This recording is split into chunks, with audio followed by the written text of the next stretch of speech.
for the MSME Survival Fund program. Log on to www.survivalfundapplication.com. Click sign up.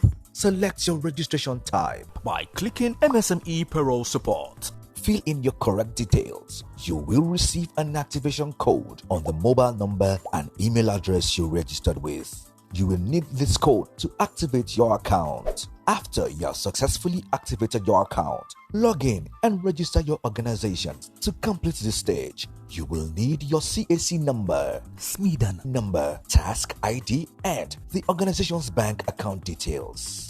You will receive an email that shows you the documents to prepare. Prepare your documents and visit the site from the 1st of October 2020 to upload the relevant documents and complete your registration. Once your application has been successfully verified, you are then eligible to get paid. MSME Survival Fund, ensuring Nigerian MSMEs survive.